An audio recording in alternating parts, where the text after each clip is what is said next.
Y aquí nos preparando para la corta. Eso tenemos que ir viendo porque... Tenemos que ir viendo lo de la gente hay por por ahí. 15 de enero.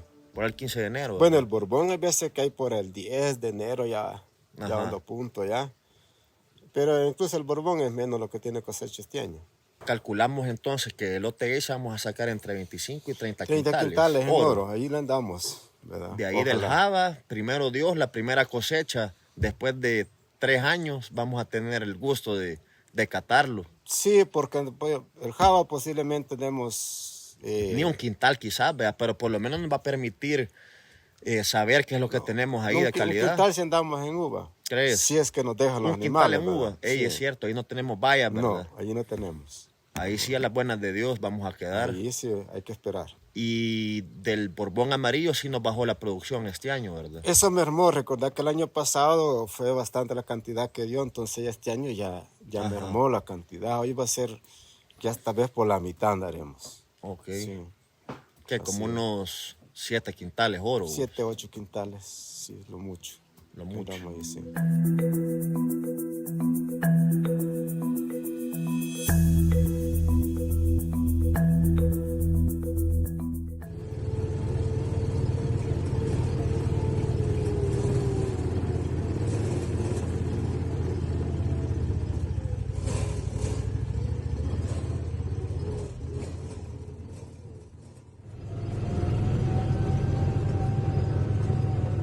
Bueno, en Finca El Conacaste tenemos 4 variedades de café. Tenemos Borbón amarillo, tenemos una variedad que se llama Pachacolí, que es una variedad enana, que la sembramos en una parte en la cual pegaba bastante el viento.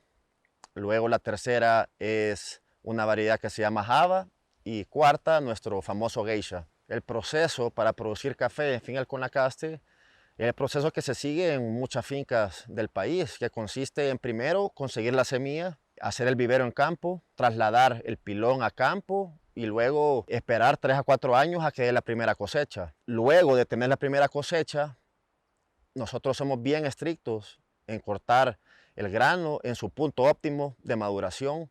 Esto nos va a permitir que la taza sea una taza excepcional. Luego de cortar el café, se pesa día a día para ver cuánto se ha recolectado y luego se pasa a nuestro invernadero donde hay camas africanas, donde es secado el café. Nosotros llevamos una gran ventaja porque el invernadero se encuentra a 1500 metros sobre el nivel del mar. Esto nos permite que el café se seque más homogéneamente. Lo que nos motiva aquí en Finca El Conacaste a seguir produciendo café año con año es primeramente saber que tenemos las condiciones para producir un café excepcional.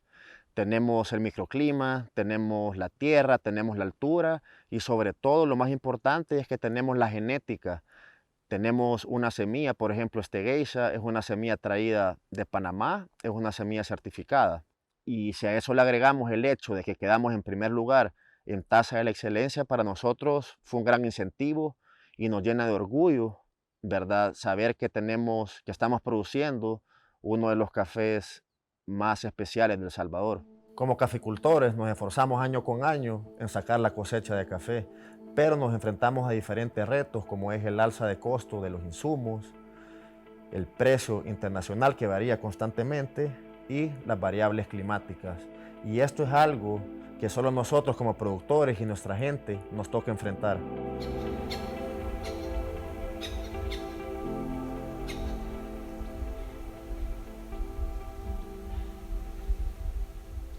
Hola, niña. Hola, Kira.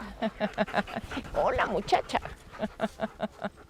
Mi nombre es Cristina Jack y vengo de trabajar en las fincas desde 1984 y le dedico todo mi tiempo a ellas, 24/7. En la época de oro contaron muchos factores. Primero, todos los cafetales de El Salvador estaban bien trabajados, bien atendidos, todos produciendo. Producíamos 3.500.000 quintales al año. Todos los insumos eran muchísimo más baratos, así que se podía poner 7 sacos de abono por manzana, cosa que ahora a duras penas se ponen 3, 4 sacos y cuestan pues 10 veces más de lo que costaban antes.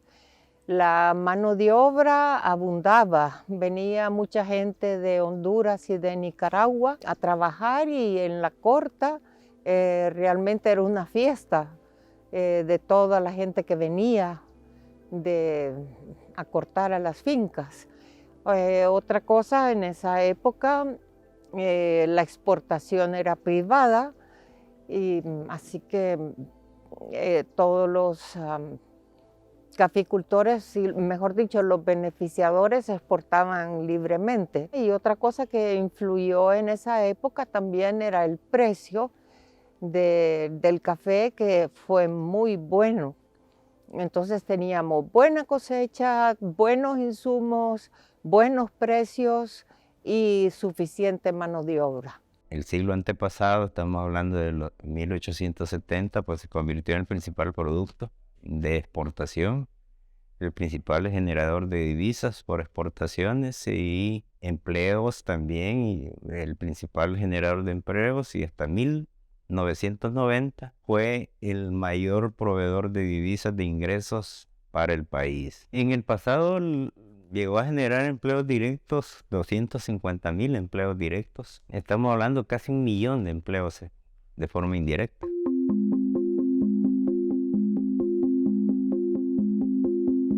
A partir de 1857, cuando introdujo el café, hasta 1930 se dieron cuenta que el café era un pilar económico para nuestro país. Gracias al grano de oro que se estaba produciendo en esos años, se hizo toda la infraestructura de los puentes, de Palacio Nacional, Casa Presidencial a nivel nacional, y aparte de eso, era un generador de divisas también, pues, ¿verdad? Y contribuía mucho también a la mano de obra, que tanto lo necesitaba en aquel tiempo en nuestro país. Entonces el país estaba bien solvente económicamente para 1930. Y la expansión del café, como era bastante rentable, entonces los grandes terratenientes sembraban más café que otros productos. El mayor desafío que enfrentamos hoy en día como caficultores es el alza de precios, tanto en el transporte como en el fertilizante y la mano de obra. Otro detalle muy importante es la búsqueda de gente para cortar café. Y es un tema que se da a nivel de Triángulo Norte, es decir, Guatemala, Honduras y El Salvador. El otro día estuve con un productor de Guatemala y me comentaba que él había perdido 20% de la cosecha porque no había encontrado gente para recolectar el café uva debido a la inmigración hacia los Estados Unidos. Ahora, todo esto nos causa pérdidas a nosotros como productores. Las consecuencias son graves porque por más de 18 años los cafetaleros no sacábamos el costo de producción del café según el precio internacional. Y con la subida de los fertilizantes y de todos los insumos, no se sacan. O sea, los cafetaleros que trabajan las fincas como debe ser, se pierde por quintal todos los años, a excepción que usted logre vender lotes de café especiales, porque eso se los pagan más arriba del precio internacional. Pero sí, los cafetaleros hemos estado perdiendo por muchísimos años. Y lo hemos mantenido por amor propio, por seguir con la tradición familiar, por no perder todo este trabajo que tenemos. Pero sí nos afecta muchísimo.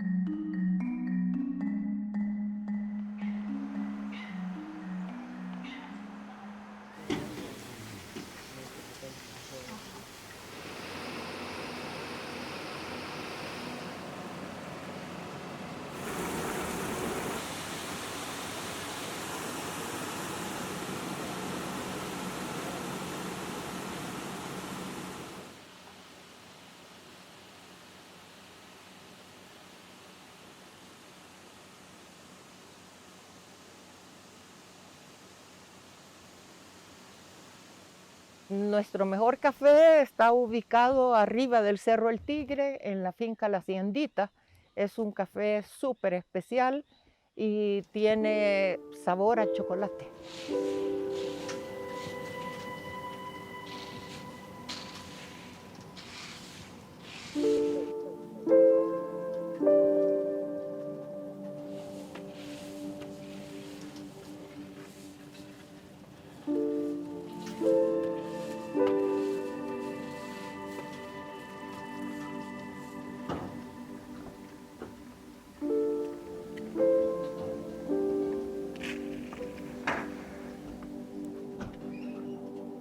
Entre los problemas que estamos teniendo los productores, por lo menos en los últimos 10 años, son los precios internacionales, pues que ahí nos afectan. Y haciendo números como productores, algunos, por lo menos la mayoría, nos sacan de los costos de producción. Nos afecta también cómo está manejando la bolsa de valores, porque en estos momentos sabemos que no hay mucho café, con los problemas que ha tenido Brasil, pues con las heladas que ha tenido, así como Vietnam y también Colombia, que son el primero, segundo y tercer productor en el mundo. Debería estar el café arriba de $200, pero como siempre existe la bolsa, donde están trabajando, con donde están los especuladores, pues porque ellos están jugando en papeles, pues ellos suben y bajan los precios del café. Entonces ahí es donde nos afecta a nosotros, porque en la realidad ahorita el café debería estar a $300 el quintal.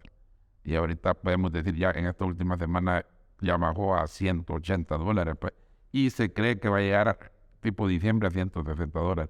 Porque el problema que se ha dado que las fincas grandes que existían, esas son las que están más abandonadas, porque ya no es rentable. Pues. Yo no le aconsejaría a la gente ahorita invertir en café porque para establecer una manzana está entre $5,000, $6,000 el establecimiento solo de la manzana, sin contar con la tierra.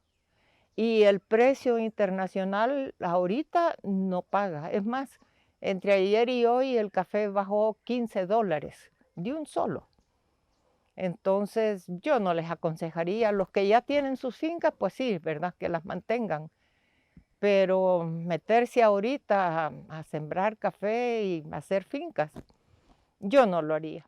Aquí nacionalmente le digo, se vende muy poquito. Hay una competencia enorme de café. Si usted va al súper, va a haber 20 distintas variedades de café.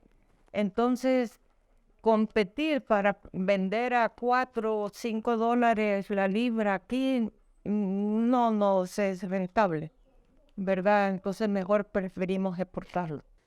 Nosotros el desafío que tenemos como pequeños productores de café son las consolidaciones de contenedores.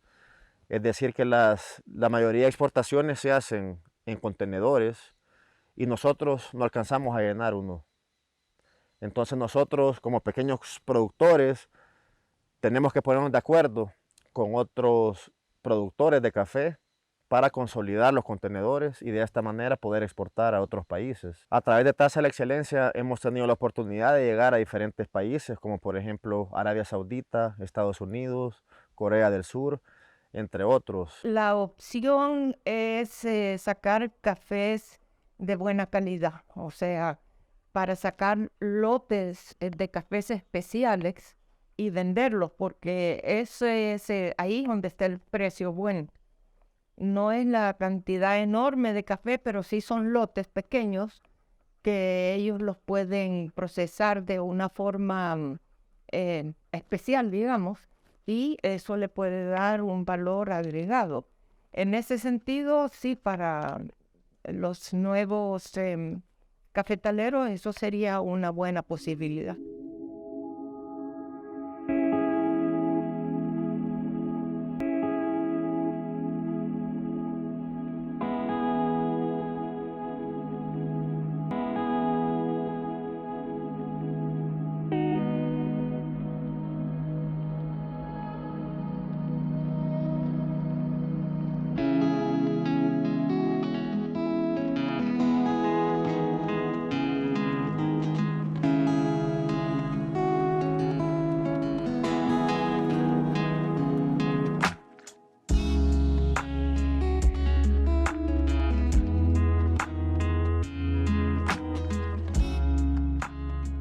El café de El Salvador lo podemos categorizar con un aroma dulce, sabor achocolatado, un sabor como un posgusto, sabor residual como de miel, y eso es las particularidades de la variedad de los suelos y que es cultivado bajo sombra y que también existe excelente conocimiento y técnica en el procesamiento del café. Hay una palabra muy importante que aprendí en mi diplomado que recibí del grano a la taza, que consiste en la homogeneidad del café.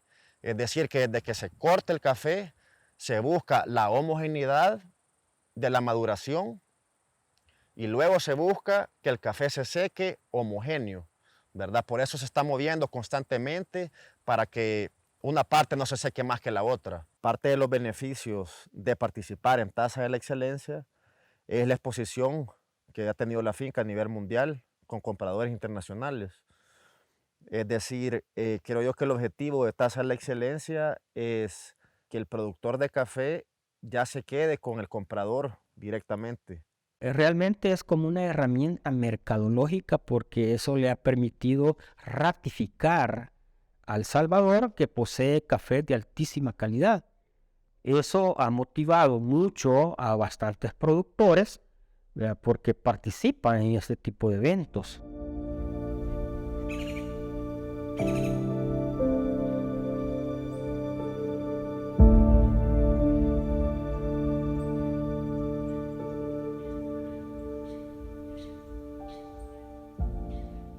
Mira, todavía le falta.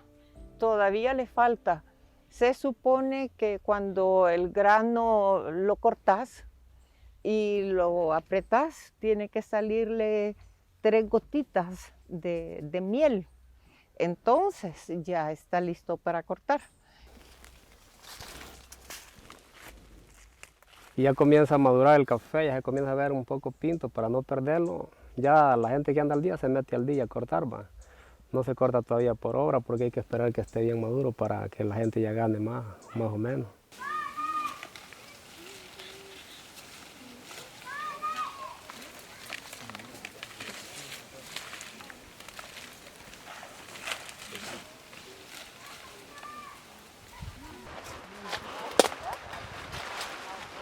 Estamos cortando en lo que le decimos un lote que le llamamos el mezcal, que es borbonera.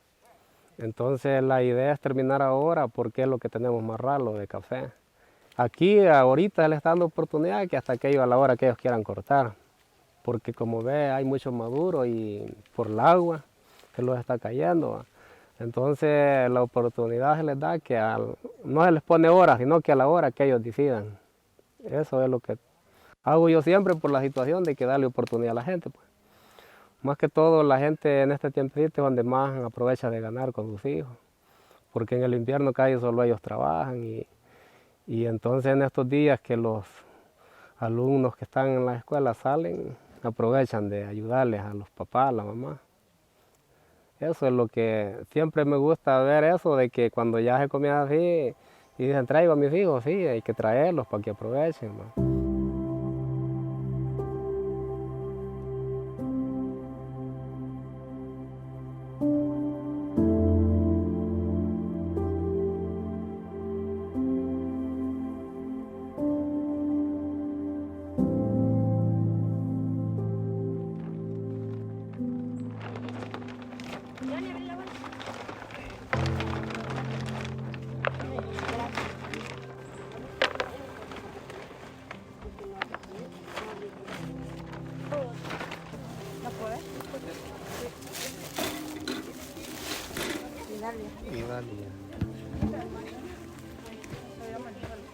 De Marisela,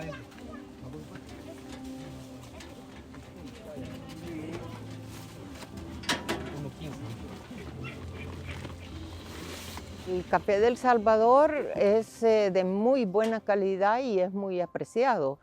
De que se vuelva a levantar los cafetales como en la época de oro, lo dudo. El peor error que se cometió en este país fue la reforma agraria. Los cafetales, después de la reforma agraria, se perdieron totalmente de producir, como les decía, 3,5 millones de quintales. Después de la reforma agraria y de la guerra, la última exportación fue de 700, 800 mil quintales. Con la reforma agraria, las fincas se dejaron de trabajar, la gente no tenía ni el conocimiento, ni el liderazgo, ni los medios financieros para trabajar las fincas. Y tampoco se contó con el apoyo del gobierno para todas estas cooperativas que se formaron. A mi juicio fue un desastre. La cultura del café debería ser transmitida de generación en generación e inclusive debería de comenzar desde las escuelas. Así cuando crecemos vamos agarrándole amor y cariño a lo que es el café. Y es que mucha gente desconoce el trabajo que hay detrás de una taza de café. El hecho de prepararte una taza de café y apreciar su cuerpo, su dulzura, su acidez, eso es cultura. Yo los invito a que vengan a las fincas o hagan tours. Se les puede explicar todos los trabajos que se hacen. Recuerden que es el patrimonio nacional, orgullo de El Salvador. Y todos ustedes jóvenes deberían de saber lo que conlleva una taza de café. Es un trabajo de 365 días para que ustedes puedan tomar una taza de café. Así que quien quiera venir por lo menos a mis fincas, estaría encantada de explicarles y decirles pues todo el trabajo que lleva que ustedes tomen una taza de café.